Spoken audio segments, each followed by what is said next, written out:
So if you enjoyed this video and want to see more content like this on the channel, you can show your appreciation by clicking on the PayPal link in the description box. And you can donate any amount that you feel is equivalent to the value of this video. Also, leave us a thumbs up. It helps us get more views.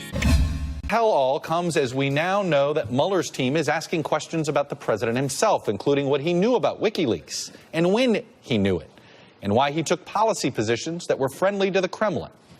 And that is why it has raised so many alarm bells when Nunberg said this. You sat there in that room being questioned by Mueller's investigators. I want to hear directly from you. Do you think that they have something on the president? I think they may. What? I think that he may have done something during the election, but I don't know that for Why sure. do you think that? I can't explain it unless you were in there. They probably have something on Trump. Trump did something pretty bad, if I had assumed. What do they have? I don't know. Folks, Nunberg was fired by the president, and he says he's not a fan of Mr. Trump. He was not threatening to defy the special counsel out of allegiance to the White House.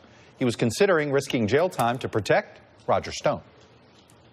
This is so ridiculous. I'm not going to give them every email I had with Steve Bannon and Roger Stone. I communicate with them every day. I'm not going to testify against Roger. Roger did not do anything. Roger was treated terribly by Donald Trump. And he's one of Donald Trump's oldest advisors. Yeah, but Trump is the most disloyal person you're ever going to meet. They definitely had Roger Stone's emails. And so one of the They asked me questions about Roger Stone's email. They asked me questions about Roger and me that they would only have had Roger's emails. I'm worried that they're trying to make a case against Roger, that they're maneuvering. And what would that case be built on? I have no idea. I have no idea, but it's ridiculous. Would it relate to WikiLeaks? I can tell you, once again. Would it relate to WikiLeaks? It could relate to WikiLeaks. Roger Stone says Nunberg was not speaking at his behest or direction, but Stone's relationship with businessman Trump, with candidate Trump, and with President Trump are likely to be of interest to the special counsel. And Sam Nunberg's repeated defense of Stone yesterday and his reluctance to turn over email communication with him perhaps raised more red flags for Mr. Mueller's team. Roger Stone has been an advisor and confidant to Trump on and off for decades. He bragged about communications with WikiLeaks. He may still have a direct line to the White House.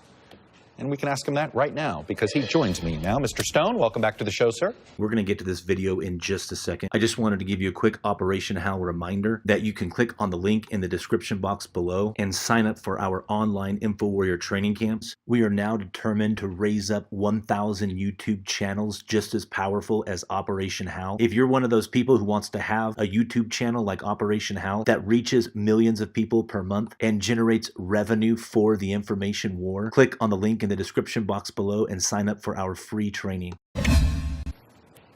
Chuck, thanks for the opportunity to be here. Well, let me start with this. Mr. Nunberg says he was trying to protect you. What would he be protecting you from? I have no idea. Look, Sam Nunberg is a very talented writer and researcher, but he marches to his own drummer. And he is not speaking at my behest or my direction. I would certainly not have advised him to ignore or refuse a document production subpoena. I was pleased to read today that he's changed his mind about that. Now, the New York Times reported on January 20th of 2016 in a page one story that my communications had been accessed through a FISA warrant along with those of Paul Manafort and Carter Page. Therefore, I have always operated on the assumption that there are folks in the government who've examined all of my communications, and I can say with confidence that I know nothing about any Russian collusion or any other inappropriate act, that I never had any advanced knowledge of the content, the source, or the exact timing of the WikiLeaks disclosures. I never predicted that John Podesta's emails would be hacked. I predicted that his business activities would come under scrutiny, his time in the barrel. That is based on the January 2016 disclosures in the Panama Papers, where his Russian business dealings are fully exposed, the uranium deal, the bank deal, the gas deal. You keep talking about John Podesta there. Do you mean Tony Podesta? No, I actually mean the Podesta brothers, which is addressed in the Panama Papers. I'd also seen an opposition research memo by Dr. Jerry Corsi, and all of these things were ultimately reported. So I didn't ask Sam Nunberg to protect me. I don't think I require any protection. But look, I'm one of the president's oldest friends, and I remain a staunch supporter. It's not surprising that the special counsel may want to see emails and memos that I wrote to the campaign and about politics, and that's not really surprising. Have you turned over anything yourself to Mr. Mueller? I have not been asked to do so. I have not received a subpoena nor a request for an interview. But it is based on a conversation between Mr. Nunberg's attorney and my attorney that I believe he was asked about the circumstances of my leaving the campaign. That's always been a matter of some confusion. I continue to maintain that I resigned. I reached the conclusion that Donald Trump would be his own strategist. Turned out to be right, and he did a pretty brilliant job. But I also came to the conclusion that I could be more effective on his behalf outside the campaign. I wrote the Clintons' War on Women. I urged him to make an issue of Bill Clinton's serial sexual assaults and Hillary's role in silencing those women and bullying them. So you consider yourself that you've been an active advisor to the president just on a volunteer basis?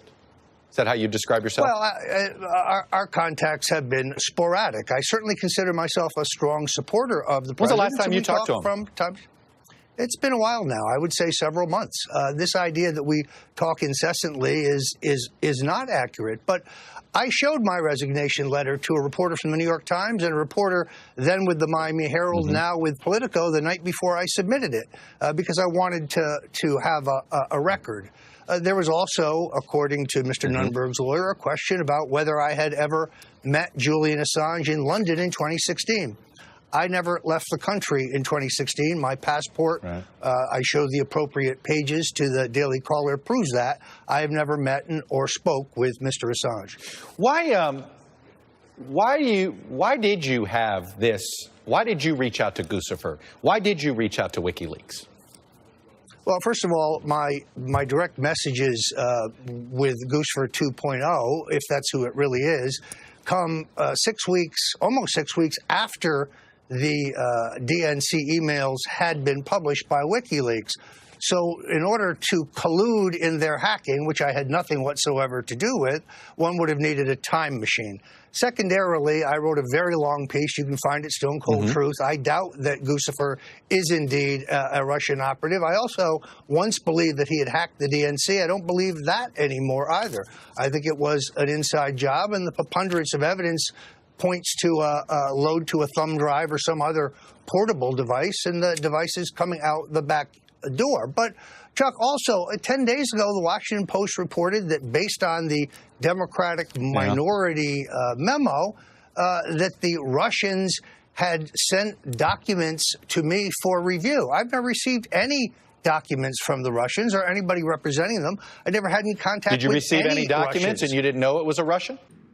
You can catch part 2 of this 3-part video series at the Operation Zakar YouTube channel.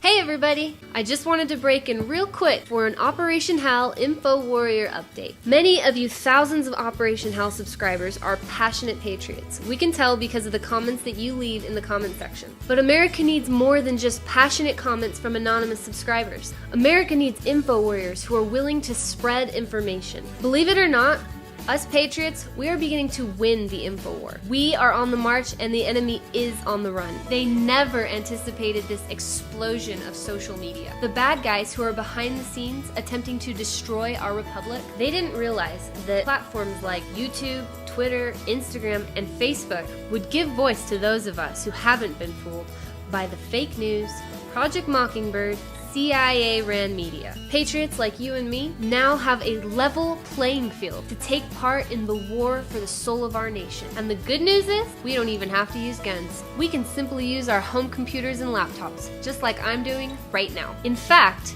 the Operation HAL YouTube channel has reached over 73,000 unique individuals just this month. So if you want to get off of the sideline and onto that playing field, we at Operation HAL want to help. We have helped over 18,000 individuals just like you. Learn how to create and distribute content online. It doesn't matter if you're a novice with computers or a pro. Operation HAL is willing to train you for free in our simple techniques that will allow you to have a voice in our nation. Hey guys, normally at this point in the video, we would tell you to email Mackenzie, but unfortunately YouTube is threatening to cancel our Gmail account as well. So if you want to sign up for the free online Info Warrior training, click on the link in the description box below and you can sign up directly for our next boot camp.